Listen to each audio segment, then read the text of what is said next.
Hello and welcome to the End of the World podcast. We are talking about Left Behind, and before we get started, we are not here with Travis like normal. Travis has a bunch of stuff going on in his life right now, so instead we are joined here by my lovely wife, Miranda. Say hello. Hello. So last time she was here was for Waterworld, right? Yeah, the lovely movie Waterworld. Oh, also, you're going to notice that it's not going to be quite as quiet because we are downstairs, and so there's a bunch of cats and dogs all around us. So if you hear them a little bit more than normal, then I apologize for that. But yeah, so, it's been a weird week since we were last talking.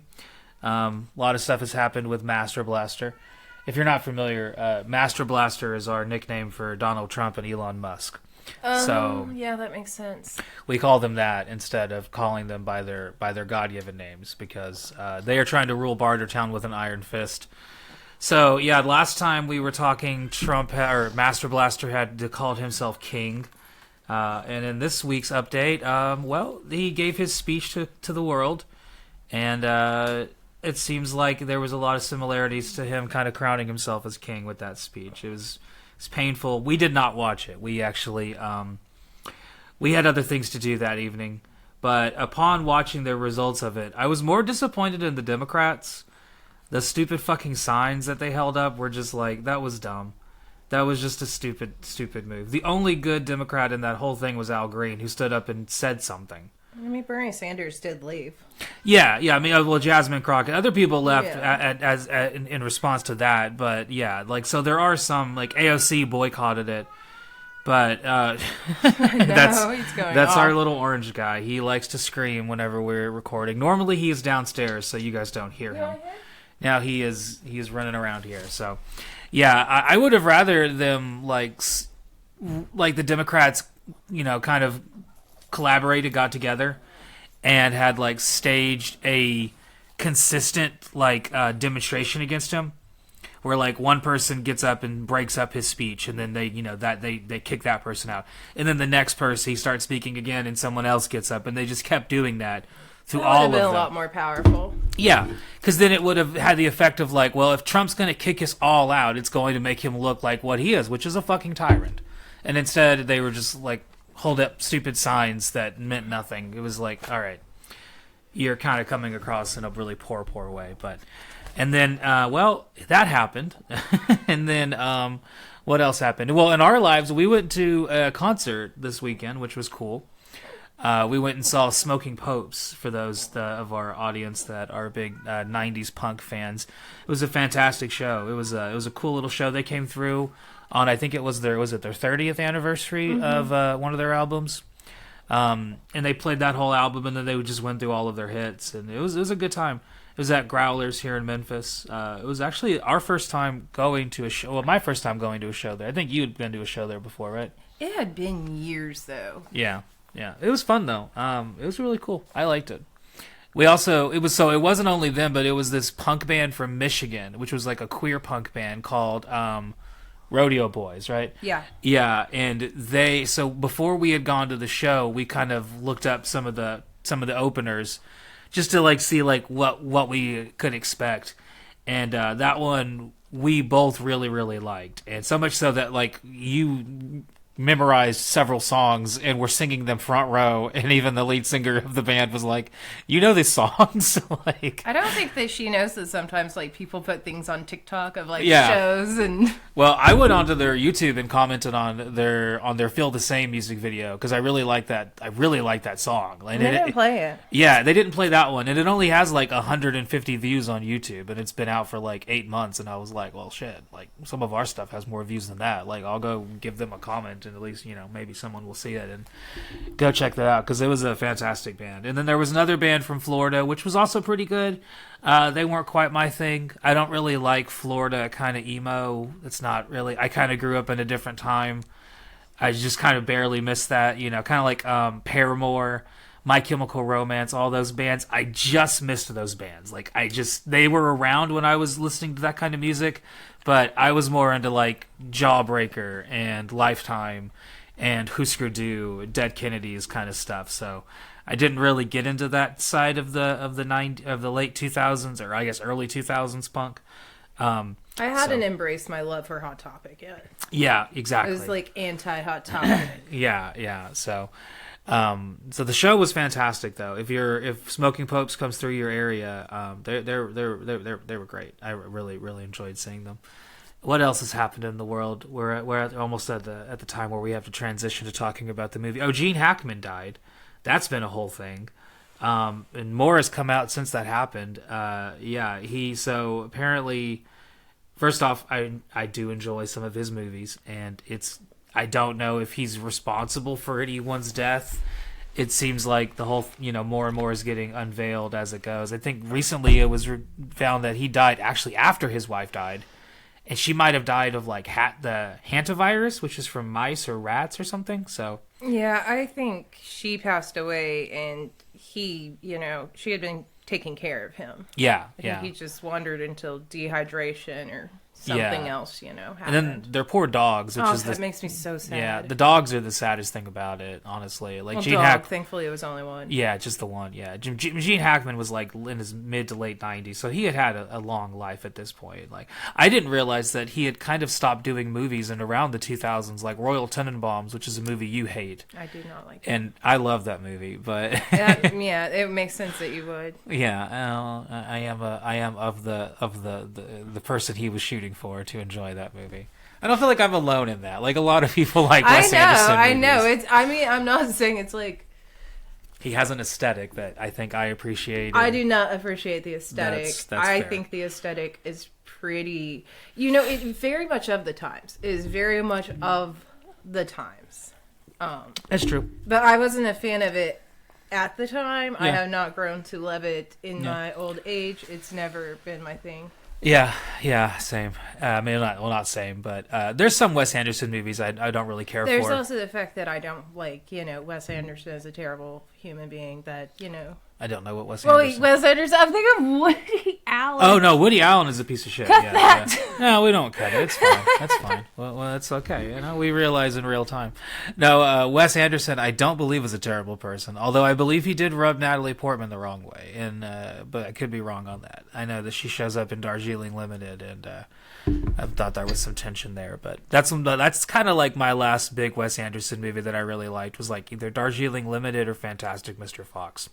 A lot of his ones since then I haven't really enjoyed as much, but I haven't seen like some of the newer ones like Asteroid City that just came out and ones like that. But not speaking of, I guess we'll transition to talking about the movie Left Behind. Although we did have other people die. Space Ghost, the voice actor behind Space Ghost, passed away as well. And that was really, really sad. I grew up watching Space Ghost all the time. So that was another one worth mentioning about. I know Travis had a few other ones that he was going to talk about that passed. But like I said, he is not here with us tonight. He has a bunch of stuff going on. This episode was kind of snake-bitten. We actually tried to record it a couple days ago, and that didn't work because the internet just kept messing up. And then we tried again to record it today, and that didn't work. So it just was like constant problems. And speaking of constant problems, let's talk about Left Behind from the, February 2nd, 2001 is when this movie came out to the cinema. But it actually came out on DVD before it came out on to the movie theater. So it came out on DVD on October 31st, 2000, because fuck Halloween. That's kind of what the Christians said, right? They were like, this is no Halloween this year, kids. You know what mom and dad are going to make you do? Stay home and watch Left Behind. They just bought it on DVD. And after you bought it, you got I think it was a $7 coupon to go see it in theaters eventually. Because at that point, it had not secured a theatrical release. So it was like, if it comes out to theaters via your support by buying all these DVDs, then you will receive a coupon for it. So it was very faith-based. Did it actually go to theaters? It did eventually. I did not know that. Yeah, this is the first time I've known of this. Yeah, it came out to theaters on February 2nd, 2001. So right before 9/11. Like just a few months before 9/11. Well, so 9/11 is in September, and we're in February. I'm not going to say it. We're in February. So right there. This movie was directed by Vic Sarin, who has directed 46 movies. Almost all of them are faith or family-based movies that you could see lining the shelves of your local Mardell. Not anything too worth talking about there. The movie has 3 writers, which is 5 too many. And only one of them has any real credits outside of faith-based films. So one of them is a writer who they call Punch Up on. Do you know what Punch Up is? No. So Punch Up is when you hire a better writer to come fix your shitty script, basically. So I'll let you guess which of these guys was the Punch Up writer of the three of them. So here's the writers. Joe Goodman, who only ever wrote this movie and the movie called The Christmas Switch, which I don't think we've watched of all the Christmas movies. But I we want might to watch it now. We might have watched it, yeah. This is something I could never talk to Travis about because I don't believe he's as much of a Christmas movie fan as you are, and you love your Christmas movies. So we have seen some shitty Christmas movies, and that might have been one of them. I feel like there's a lot of movies called The Christmas Switch, so I don't know which one it is.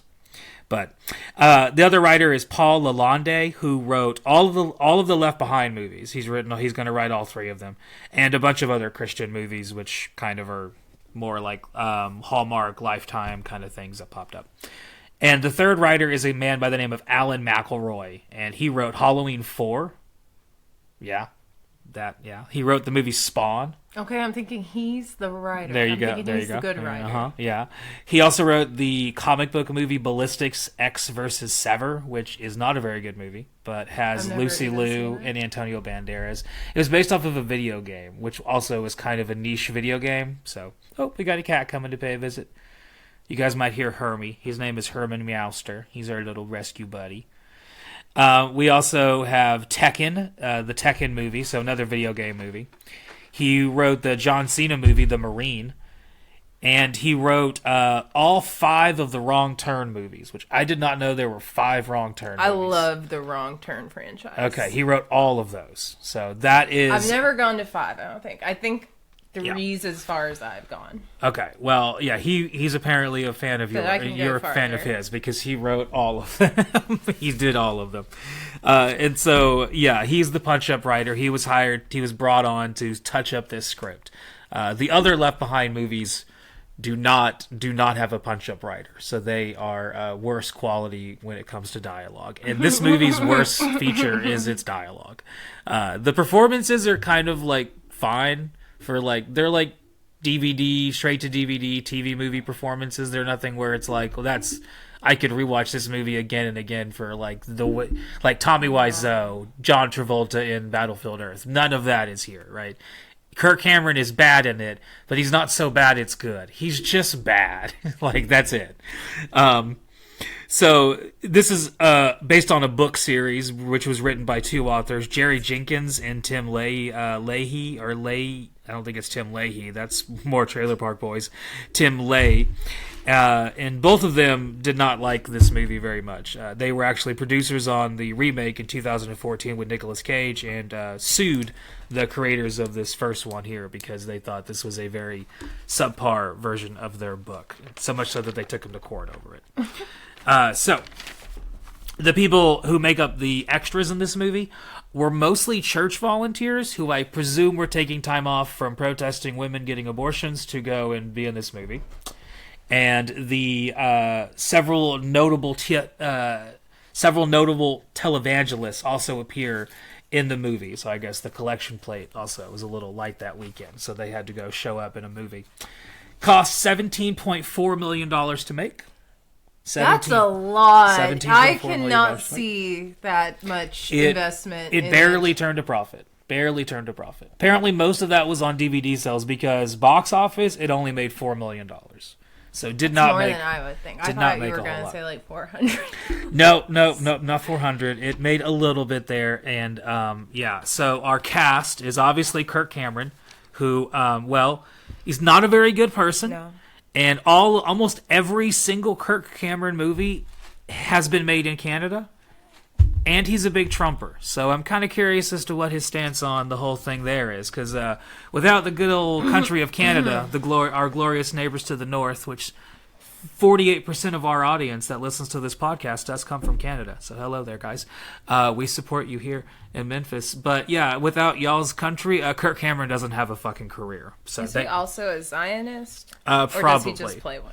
It's hard to say. So obviously he was in Growing Pains, which is where I first met him at. And I watched the shit out of Growing Pains growing up.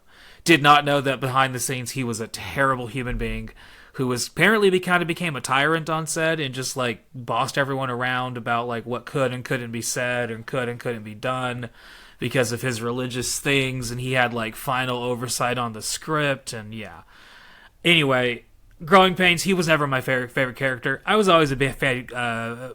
Boner was always my favorite character. His best friend Boner, you know. Were you a fan of Boner? I was not. I remember Growing Pains, but I was not like a Growing Pains watcher. Oh, I used to watch the shit of Growing Pains. I think it's because I've always hated Kirk Cameron somewhere inside of me. I have the soundtrack, or not the soundtrack, I have the theme song saved on my phone as like a song that pops up sometimes to play, because I sometimes I just need to show myself that smile again. And yeah. Beyond that, he also appeared in some Disney movies and some other movies. He showed up in a movie with Dudley Moore where they like kind of switch bodies. It's kind of one of those like parent switch movies. Yeah, that was big in the 80s and 90s. No idea. He was in a Disney movie in the 90s that I used to watch on the Disney Channel. He was in the Computer Wore Tennis Shoes remake, which is a remake of a Kurt Russell movie. No, never watched that one. No. So I've apparently watched a lot more Kirk Cameron movies than you have. What about this guy? Brad Johnson plays Rayford. He's the pilot that's in the beginning of the movie.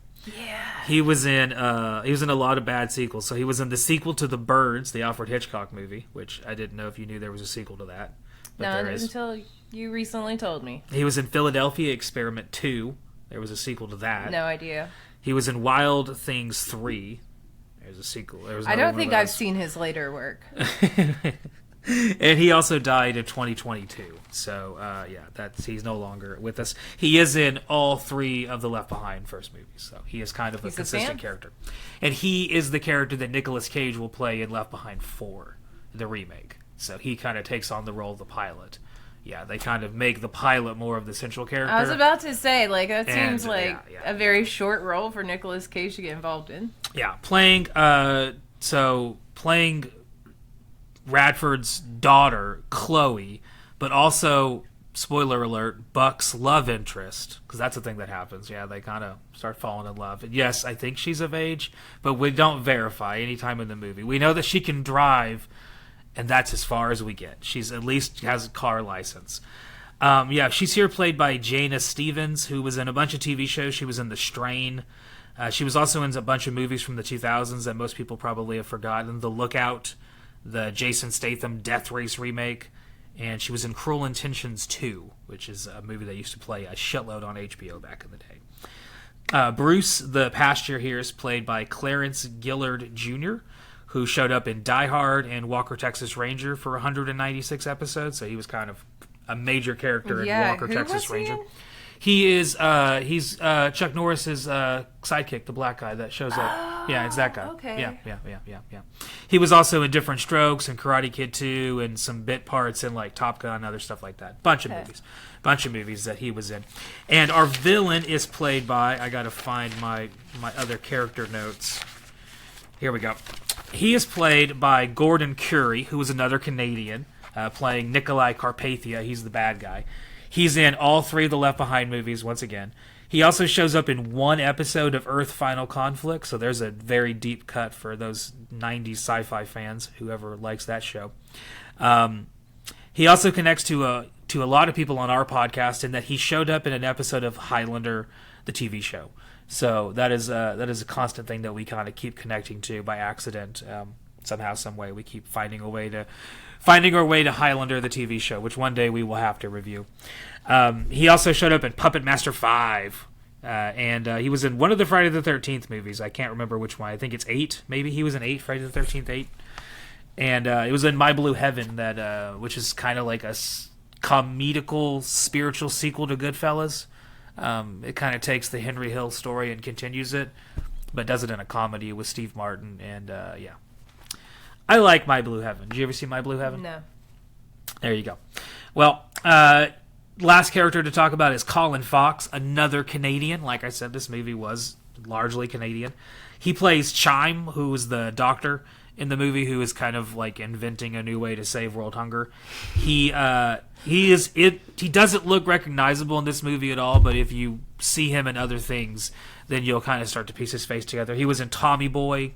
He was in another Canadian Deep Cut Puppets Who Kill. I love that TV show from back in the early 2000s from Canada. He was in Wonderfalls. He was also in the Disney Channel movie Phantom of the Megaplex. Did you ever see that one? No, I used to love the show, that movie. He was in Angels in the Infield, a Goosebumps TV show where he played several different characters. He also played Purple Man, the voice of, in one episode of the X-Men animated TV show. Who was he in Goosebumps? I do not know. He played You several should different have done the characters. I should have done the research on that. I did not look up who he played in the Goosebumps TV movies. I'll have to look it up here in a moment.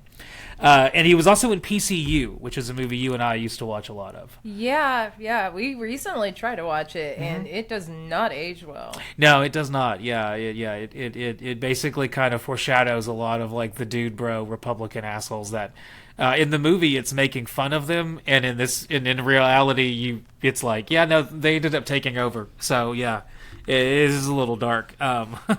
He was also in Scanners 3, which is a movie we have talked about before because Michael Ironside also shows up in the Scanners. So that is our cast here.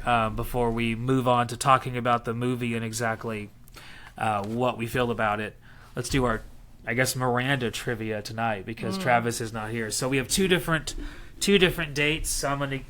So with the way this works is the top 5 songs that were out when this movie came out. Do you want to start with the day it came out to DVD or the day it came out to theaters? Shoot, I don't know, man. Okay, you don't know? Give me, Okay, let's just start. pick for me. Okay, let's start with the day it came out on DVD. So Halloween Day 2000. So let me take a look and see the top 5. Any guesses? So here's your hints. Number 5 is a she's kind of like she's a pop girl who this was her first like big song. She's still around but not nearly as popular. She's mostly known for her hair color. Vitamin C. Close, not quite there. Not quite there. Any other guesses? Any other guesses? Shoot. Not quite. Not. She's still around. Like I don't think Vitamin C is still doing music. She's okay. Well, I don't know if I can just go by off a hair color.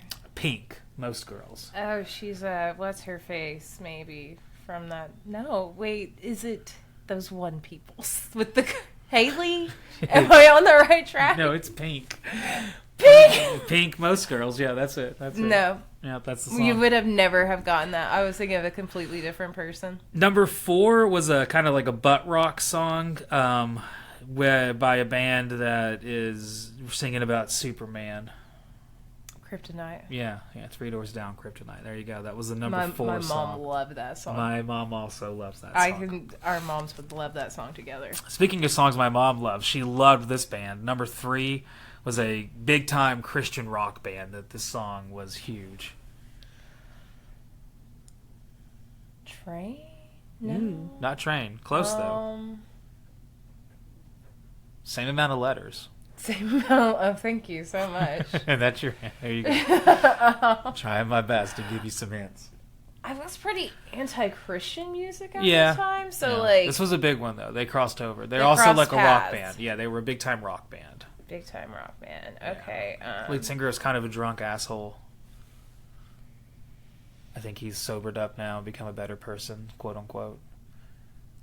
No guesses? I'm not. That's fine. Number 3 was Creed with Arms Wide Open. Why did I not think about Creed? With I've tried arms to wide block open. Creed out of my brain. That is why. I try to avoid all things Creed. Number 2 was a one of her 2000 songs. It's not the best one. She was a famous pop songstress. She's been popular since the 80s.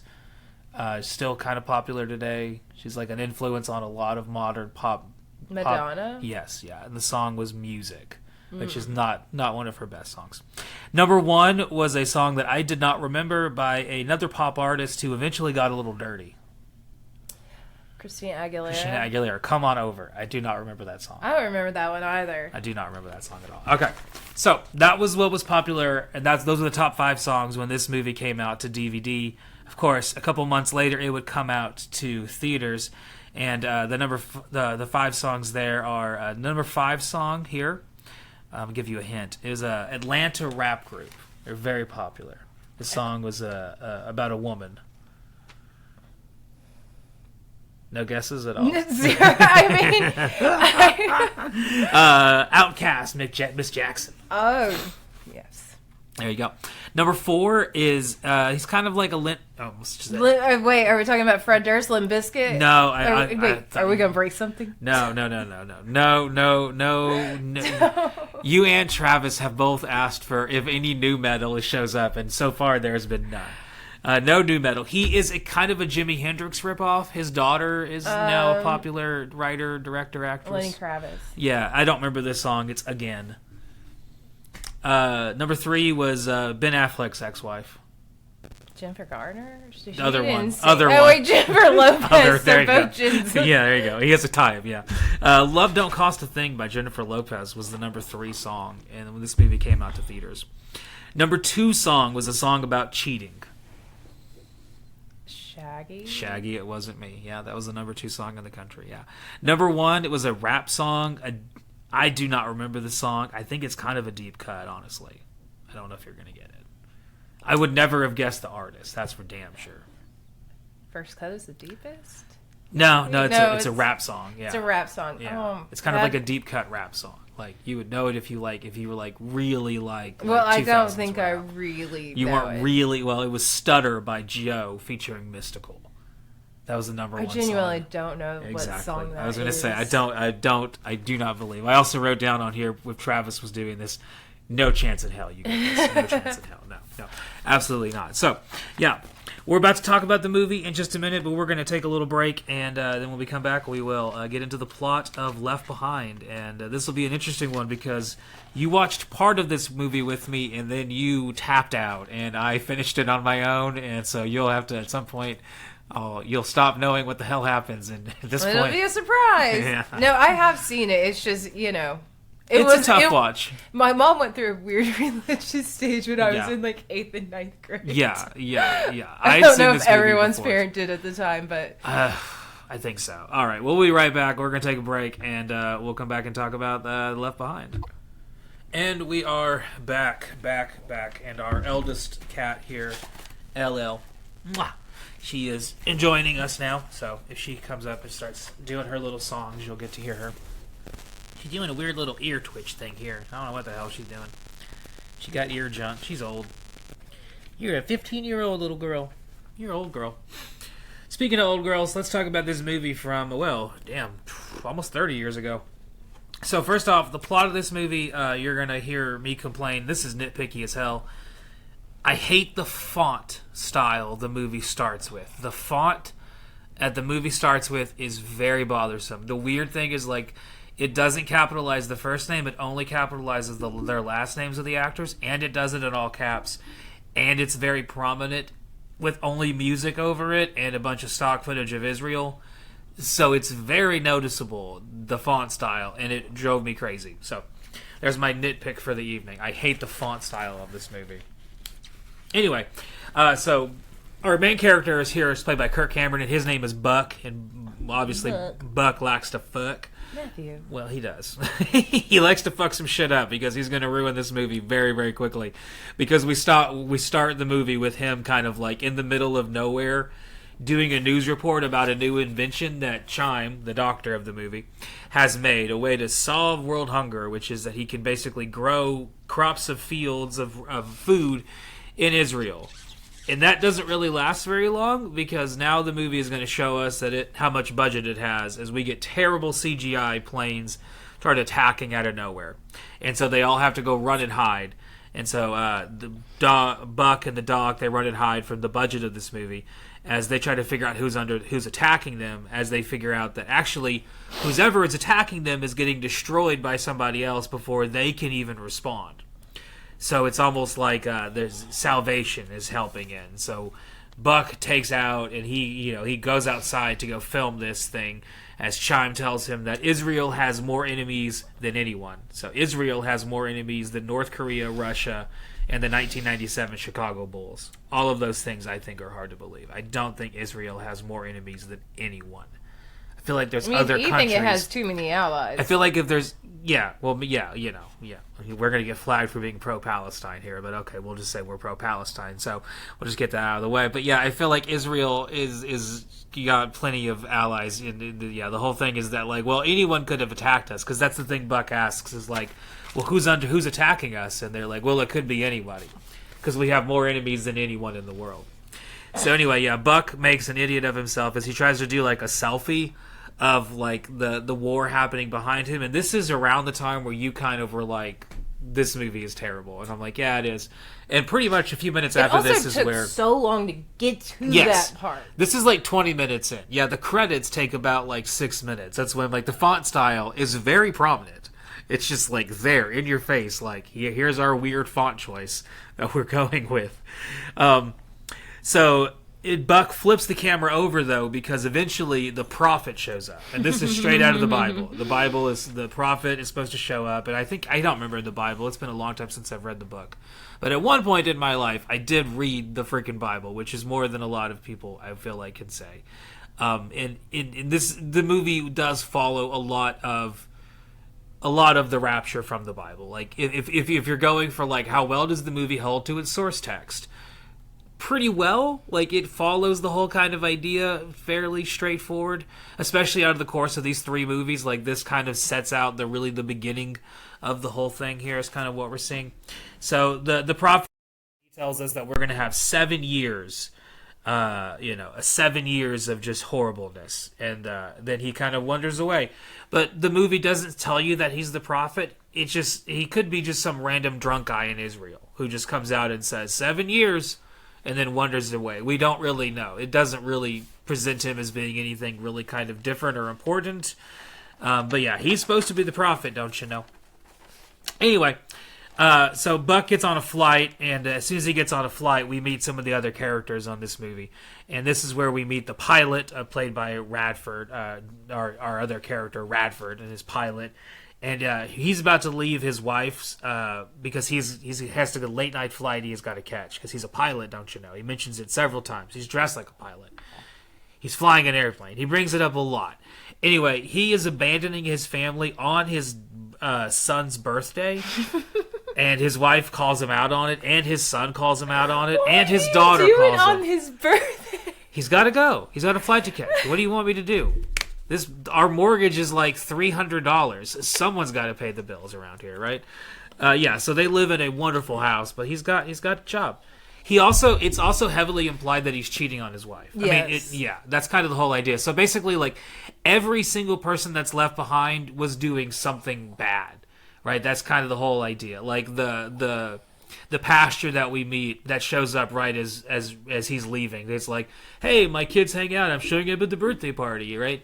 That guy, he gets left behind because we find out later, like, his faith in God was not pure. And the pilot gets left behind because we find out that he's cheating on his wife. Buck's 2 friends get left behind because I presume they're lesbians. That's literally the only thing you get, is that they live together and they have tattoos, and they very much fit the stereotype of like late 90s lesbians. I don't even remember the lesbians. Did they show up later? Yeah, they're the ones that like hang out with Buck and give him a place to live when everyone's like dying, because or getting sucked up, as they show up later on. Everyone that gets left behind has done some sin. Basically, that's kind of the whole premise of the movie, is pretty much seeking salvation, as these people have to, because they're all flawed in some way, and so they have to find.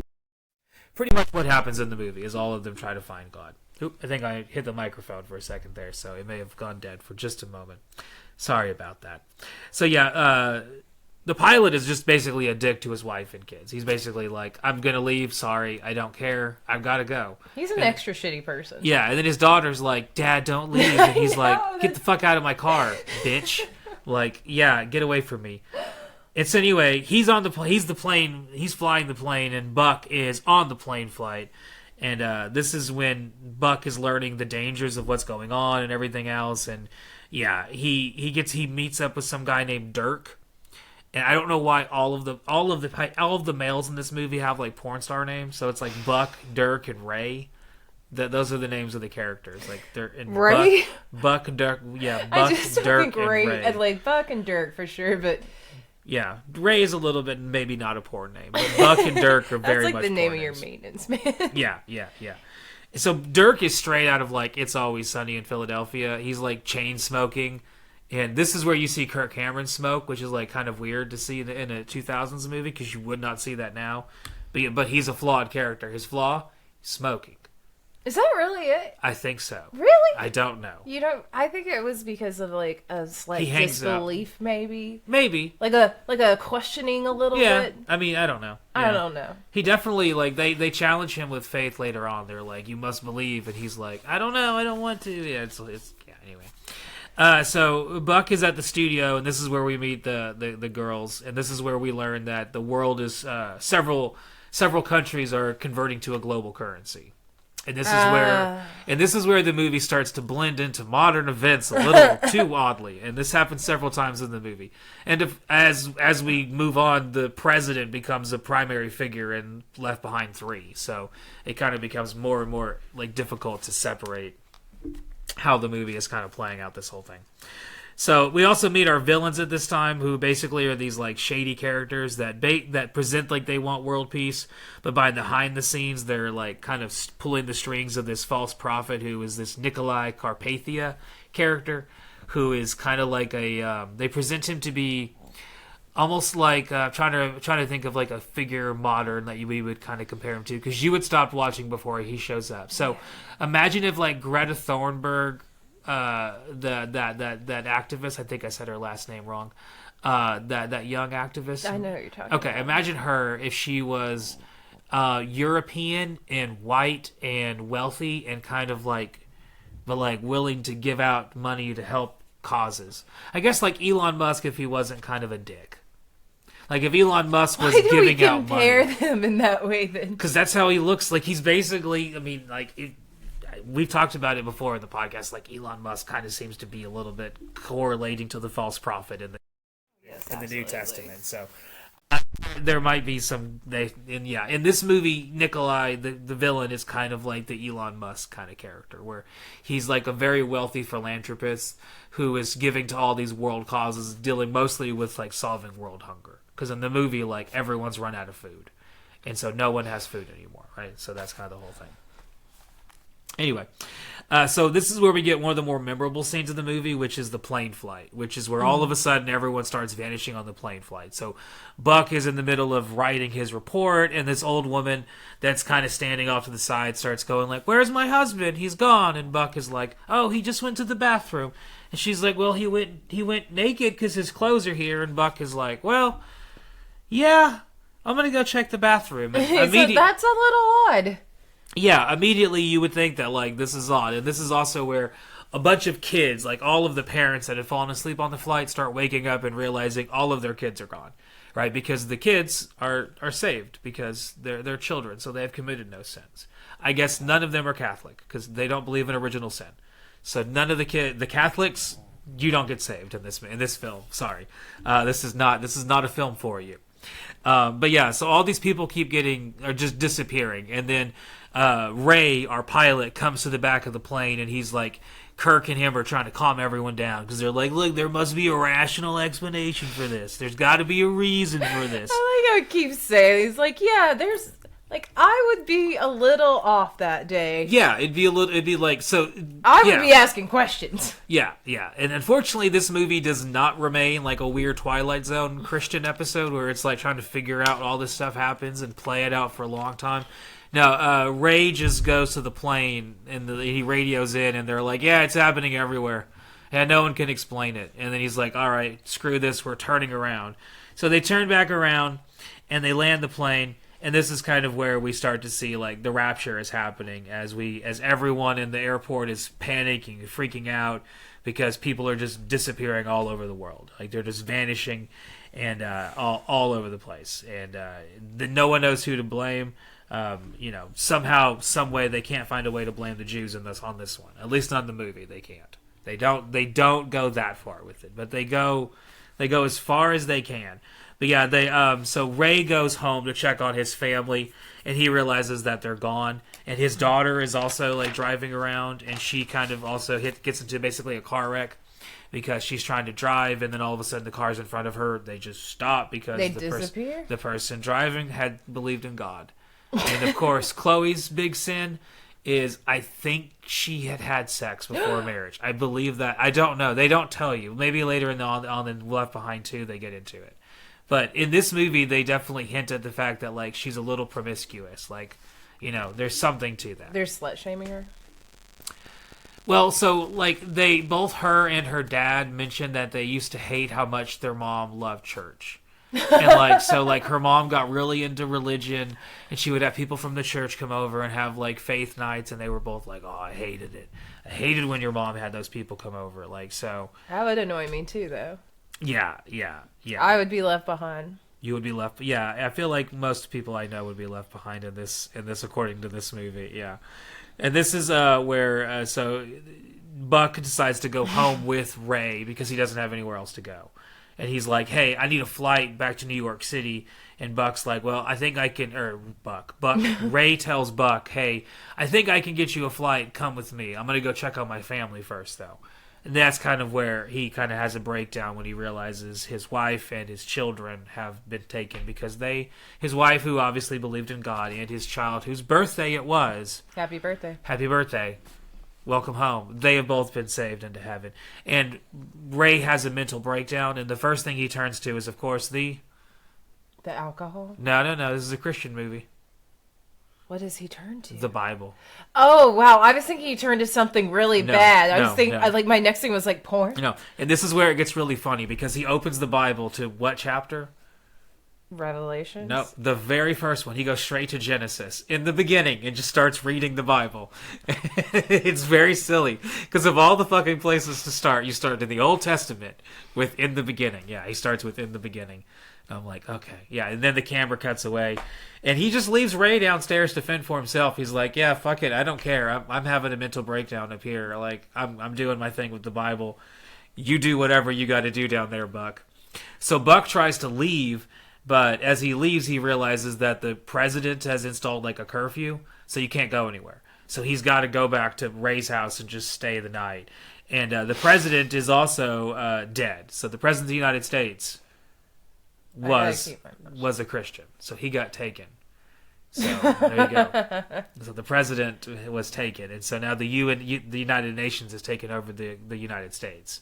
So this is how we get to, like, a global leader, because in the whole thing with, like, a lot of Christian, especially evangelical end times things, is that eventually the globalists, like, a global leader, will take over, and so that's why you see a lot of, like, the Christians, the Alex Joneses of the world, a lot of these, like, people that are, like, big, like, end-time Bible thumpers will scream out a bit against globalists is because of that reason. It's because they're like, well, the globalists take over, it's the end of the world, the gay frogs, and yeah, whatever. And then, so Ray's booty call shows up at this point. So one of the girls that was on the flight with him, she shows up, and she's trying to stay with Ray because she's like, I need a place to stay, and he's like, I'm sorry. I can't help you. That's kind of like a dick move, Ray. It is a dick move for Ray. Like, she's like homeless, I guess. We never see her ever again, so the movie doesn't give a shit. She's just gone. She was very clearly like they were having an affair, but we never see her ever again. So whatever. She's just gone. So Buck's still trying to get home to NYC, so this is when Chloe shows up, and so eventually Chloe and Buck kind of become friends, and so he decides that he's gonna take a ride to the airport to get a flight from a kind of a shady pilot dude, so he can get to NYC. That's kind of how the whole thing works out, right? So this is more stuff that you had already tapped out long before this happens, and all of this that I'm explaining takes like 10, 20, 30 minutes to develop. Like, none of this happens quickly. It all kind of is taking its time. It was too late for me to watch too slow of a movie that night. It is a very, very slow time, right? It is kind of a slow grind. So Buck gets to the whole, like, airport scene, and he spends $25,000. That's what Buck says he has to spend on a flight to New York City. $25,000. Where's my inflation calculator? Yeah, and this is whenever Kirk is trying to figure out, like, this is whenever he has his scene of, like, where he's like, well, so the pilot is like, well, think about who all got taken. And, and the Kirk's like, well, think about who all got left behind. What do we all have in common? And We're all bad people. That's when he starts putting two and two together, and he's like, wait a minute, like, what does everyone that got left behind have in common? And he starts thinking about everything that they have in common, and yeah. Anyway, Ray and his daughter Chloe, they kind of grow closer now because Chloe has shown back up, and so her and her dad are like starting to get into the Bible together. And Chloe is kind of like, Chloe is still kind of like, I'm not sure if I want to believe Dad, and Ray is like, no, Chloe, like you need to. I mean, I'm gonna be honest. I would be maybe a believer. At that point, I might be like, people are gone. Maybe I give this a read, but actually, I probably wouldn't. Yeah. I'd probably be like, this is better, actually. Yeah. So back in New York City, Buck is looking for Dirk because Dirk had mentioned that he has like a little USB thing on a necklace that he was wearing that has info about who's behind all of this. Why does he have that? How did he get that? We don't know. He's dead. What? He gets killed, but not because of the being. No. Not he doesn't get taken away. Like he wasn't a Christian. No. Was it because of the USB? Yeah, he gets shot. Killed? He gets shot by a sniper. Because of that? Yeah. Oh wow.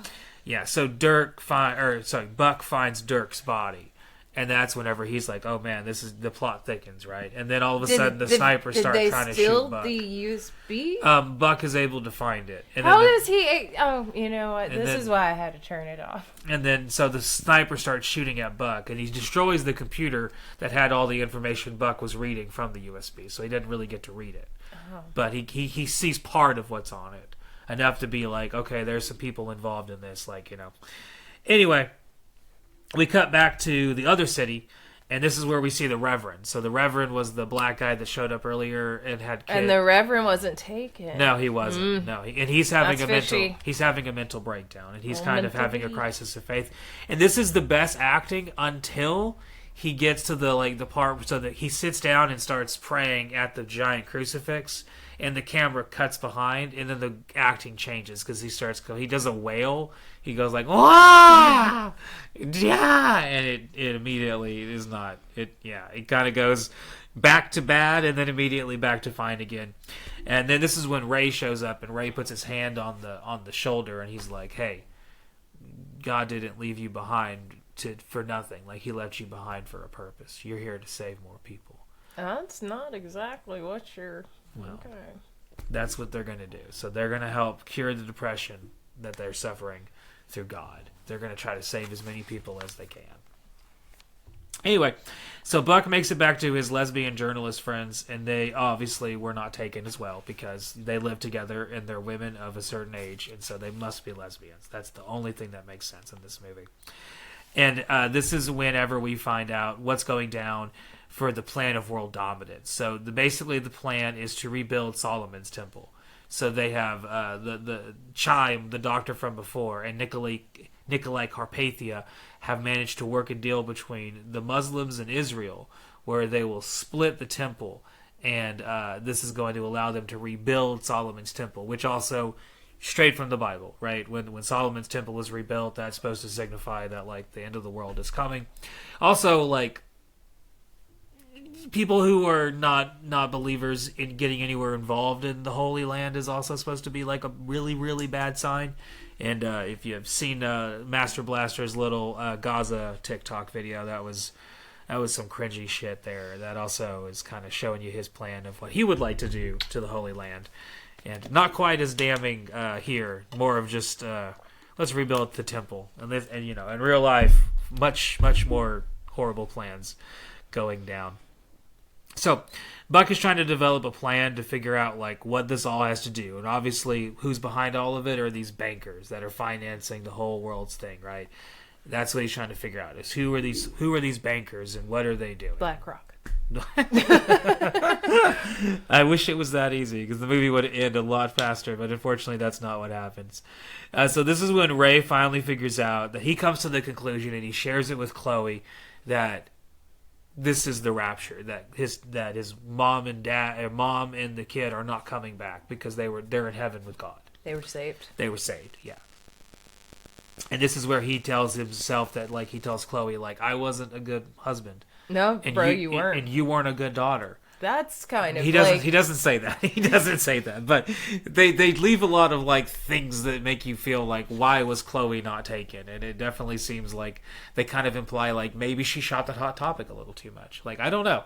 They give you a lot of, like, weird, like, Chloe is an odd character in this movie. She is definitely, because later on she kind of falls in love with Buck. And it's like, how old is Chloe? I don't know. She like, I don't know though. I think like 19, maybe I don't know. Maybe 18, 19. I don't know. It's anyway, a Christian movie. She's probably as young as she can be. That's true. So the false prophet Nikolai Carpathia here, he calls for all nukes across the entire world to be demolished. So this is like the big news story going on that Buck is kind of seeing as ever he's trying to figure out what's going on, right? So all the nukes across the entire world are going to be destroyed, and already we have a global currency. So we're developing to like a globalist thing where, like, you know, the globalists are taking over. The damn globalists. Anyway. So, Ray is finding everything he needs in the Bible. Everything he needs is in the Bible. And the curfew from before, I guess, is no longer in place because it never is brought up ever again. Never brought up ever again. And this is also where Chloe starts to read the Bible with Ray. And so once again, they start at the beginning of the New Testament now. So now, you know, Ray is in the last like 10 days, Ray has read like 30 chapters. So he's really progressing. I mean, he doesn't have much else to do. You would think he would be able to make it through the whole book a few times by now. The Bible is a quick read. You know, once you start going, it's a spicy book. It's got a lot of crazy shit in it. I suggest reading the Bible. Of all the biblical faith, like of all the biblical texts, the Bible is probably the weirdest of them because it is wild. It's like a mishmash of like old Western philosophy with some Eastern philosophy thrown in there, with like the whole Jesus like searching for his faith for a little, like the whole book is weird. And then you get like end time stuff thrown in there too, which is like a whole different kind of religious thing. Yeah, the history of the Bible is fucking fantastic and interesting. That's one of the reasons I think more people should read it, just because like it's kind of a weird book. I had like a teen Bible. Yeah, that, yeah, like yeah. My parents had given me or something, and like the glossary at the back, I'd be like, demons, and like go to those adultery. So this is where Buck and the girls, they find the bigger plot going on involving the bankers, and they also find out that Nikolai might be involved with the bankers. However, sneaky. The girls seem to think that Nikolai is like, they like him. They're like, well, he's doing a lot to help save the world. Like, he's a good man. So Buck is not so sure. So this is where you start to see Buck is like, I don't know about this Nikolai dude. Maybe Dirk was right. Maybe he is like the false prophet kind of a thing going on. Anyway, Buck loses more friends to a car bomb. More of the plot. Don't ask me how that gets involved. It just happens. They try to reenact Goodfellas, but it doesn't. Bad day. He's having a hard time, you know. He's losing friends left, right, and center. So now that pretty much everyone Buck knows is dead, he goes to the only people he knows, which are Ray and Chloe. Okay. So he goes back to Ray and Chloe. Did the lesbians die in the car wreck? We just never see them ever again. Okay. Yeah, we just don't know. They're gone. So immediately upon meeting Ray and Chloe, what do you think that Ray and Chloe are going to try to get him to do? My mind's going dark places. Mad. No, you're not super off. So they immediately are like, "Have you thought about reading the Bible? Ray? Have you thought about looking at the Bible, Buck?" Because they're like, everything that's happening here happens in the Bible, and this is where the pasture completely fucks up the Bible, because he says to Buck that you need to look at Daniel 9 chapter 27, but there's only 12 chapters of the book of Daniel. What he should have said is 9 verse 27, or just Daniel 9:27, which is how everyone that ever has read the Bible would refer to it. But instead he calls it chapter 27, which is not a thing. That's what he was left. There is no chapter 27 of Daniel. That does not exist. That does not exist. So anyway, Dirk kind of starts looking around and kind of figuring out the whole plot, and basically realizing that, like, well, maybe it is the rapture. Maybe God is at work here. And he's just kind of frustrated, and so he decides that he's going to drive back to New York City because he wants to meet Chaim, the doctor from before, because he sees a news report that says Chime and Nicola Carpathia are working together. And so he's like, well, I go talk to Chime and tell him that this is the Rapture. And then he'll know, and it'll all be good from there. Of course, this is not a very good idea, because Buck is not a very smart person in this movie. Not a very smart person at all. So he gets there and he quickly realizes that he's completely fucked, because Carpathia and Chime and the Israelites have agreed to rebuild the temple, and he starts to see that like the end times prophecy is beginning. That like the end of the world is about to come. So where do you go when you've realized that the end of the world is here and you need to find God? What is the one place you can go? The bathroom. So that's where Buck goes to have his moment with God. Buck goes to the bathroom and he finally breaks down in the bathroom and he prays to God for salvation, and God speaks to him. What does God say? God basically tells him like, hey, don't trust Nicholas Carpathia. Ooh. That guy, I mean, God doesn't actually talk to him at all. Because, like, most of the time when you ask for God's hand, there's nothing spoken to you. Because perhaps maybe there's not a... Well, just maybe describe God's it. I more of didn't an watch idea. It. Like, did he, like, hear a voice? No, nothing. It's just, like, a thought? He literally just prays. That's it. He just prays. Oh. He just prays out loud. He just says, God, I know, like, and he just says to God, and that's it. And then, so now Buck is a changed man, because he has found God. He basically breaks down and asks God for salvation. He's basically like, please, God, help me right in this moment. So then he goes back to the weather fan. Yeah, well, shows up when he can. So now he's a changed man. So he goes back to the meeting with Nicholas Carpathia and Chime, because that's what they're doing now. They're having like a little meeting, and this is where Carpathia decides that Buck is going to be his media liaison. So he's going like around a round table, and he's just kind of telling everyone like how things are going to be, because he's now going to be the president of the world. He's going to take over the entire world. He's now the globalist president of the world, basically, right? And the two bankers from before that kind of put him in place, they are revealed to be like evil men. And so what does Carpathia do? Fucking shoots and kills them. Yeah, he kills them in cold blood. But he tells everyone in the room that they killed themselves. He tells everyone in the room that they killed themselves. And everyone in the room believes him except for Buck. Buck saw it and refuses to believe it. Wait, Buck saw it? Yeah, he's in the room when it's happening. He's the media liaison. Oh, he's just like sitting there watching? He's sitting there watching it happen, yeah. Oh. Yeah, Carpathia pulls a gun out and kills the bankers, the Jewish bankers. That's they found a way to sneak that in there. Yeah, of course, yeah. Because he's the false prophet, So he's setting up for the rise of the Antichrist. Because the Antichrist is not, two different characters. So we'll see the Antichrist come around later. And we also see the president come around. It's a whole thing. So, after the killing, like I said, he convinces everyone that, like, this happened because they killed themselves. And so the people show up and everyone starts asking, like, what happened?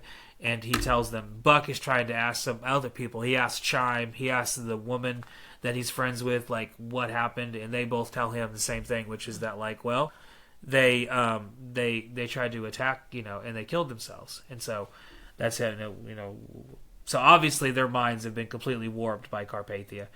And he then gets in his car, and his car is instantly recognizable because Buck's car is a 1998 Ford Taurus, and I know that because I had that fucking car, and I eventually totaled it. But different story for a different My mom had a 98 Ford Taurus too, and I know Evelyn's mom definitely did. Yeah. So Buck then drives home to the only people he knows in the world, Chloe and Ray and the pasture, and this is where he gives Chloe a big hug and they start to kiss. And this is where they set up the rest of the movies, where we get the formation of the Tribulation Force, which is going to be the group of people that are left behind that are going to try to fight back against the false prophet and the Antichrist, because that is going to be Buck's role going forward. Him and Ray and Chloe form the Tribulation Force. Sorry that you didn't. And now you know what happens in this movie. There you go. So yeah, overall, you go first, since now that I've described the movie to you. Overall, your feelings on the first, like, you watched the first 45 minutes of it, so first 45 minutes of Left Behind, what did you think of it before you decided I can't watch any more of this? I thought it was going to be a bit more kitschy than it was. Yeah, no, it's not played for I feel any like fish. I had very much. Also, I think we watched it on TV, so there would have been commercials. So I don't know that I would have clocked it for how actually just like boring and long it was. Yeah, we were watching it on Tubi, so there were commercials added in there. Yeah. We owned the DVD of the first one, but we did not watch the DVD version of it because I don't even know why. I feel like it was just easier to put it on Tubi. But yeah. Well, I mean, we would have watched commercials then too. True. So yeah, go ahead. Anything else that you want to say about the first 45 minutes of Left Behind? The effects were not the best. The CGI is bad. Yeah, I don't really know what to say. It just is kind of boring. Yeah. Full of a lot of dog whistles. Yes. Yeah, all those things are true. Yeah, the CGI at the start is very, very bad. The practical effects, like the car explosion, the Goodfellas The rip-off rocks thing. falling's my favorite. The rock falling thing was really bad. Yeah, God, that was bad. The acting is like kind of uneven. Like at times, Kirk Cameron is really cringy bad. Other times, he's fine. Sometimes the pasture I never is found a fine version of- Sometimes he's bad. Chloe is kind of consistently kind of bad, and Ray, it's like all the characters are like either fine or bad at different times. The movie is more boring than anything else. Like its biggest sin is that it's just kind of uninteresting.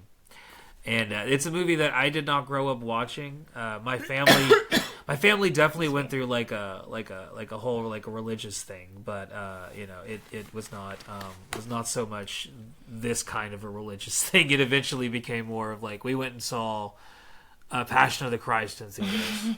Like we went and saw that in theaters, and there was a time period. I've still never seen that. Oh God, it was a hard watch in theaters. That was a rough movie. It's very violent.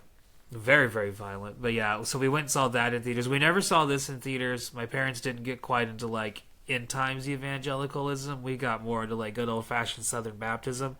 But then the Cowboys got really good, and my dad didn't want to go to church on Sundays anymore because the Cowboys were kind of kicking ass, and it was like, well, hell. So instead of worshiping the church, Yeah, your mom can't really go and be like, "Well, my husband's watching Cowboys." Exactly. Like, where's Tyler at? Oh, he's watching the boys at home, right? Because church would go all the way up until like pregame, and my dad had to be there for pregame because he was also playing fantasy football, so he had to make sure Priorities. And this was back before the internet, so like when you had to like call like your fantasy football general organizer of like your friend and be like, "Hey, I'm starting so and so," and like you had to literally. He used to do this, and yeah, this was a whole thing that my dad did, and so that was one of the reasons that we stopped going to church, is because if anything made my dad not go to church, it was he would rather go to the Church of Jerry Jones. Like, let's see what the Cowboys are doing, because more important than anything is fucking Jerry Jones. So I genuinely don't know what made us stop. It just kind of like fizzled out. But there was one year my mom was like, "No Halloween," but I did celebrate Halloween. I did. Yeah. So speaking of fizzling out, this movie kind of fizzles out because like it starts off very kind of silly with the CGI, and you think you're going to get more of that, and unfortunately you don't. It just kind of stops there. Yeah, you really don't. I think maybe the second and third one have a little bit more of that as the kind of the world starts to end a little bit more, because here we just start to see the rapture. Like, people are just being left behind. We haven't gotten to the fun yet, so we'll see more of that as the next movies go on. So we're gonna end here tonight with our first watching of Left Behind, and we'll pick up next week with Left Behind 2, and then Left Behind 3, and then we move to the remake of Left Behind 4 with Nicolas Cage, and then the last one with good old Hercules himself with Left Behind 5. And so we will see you guys for the rest of the month as we continue looking at these movies. Thank you guys for watching. Have a good rest of your day. See you. Bye.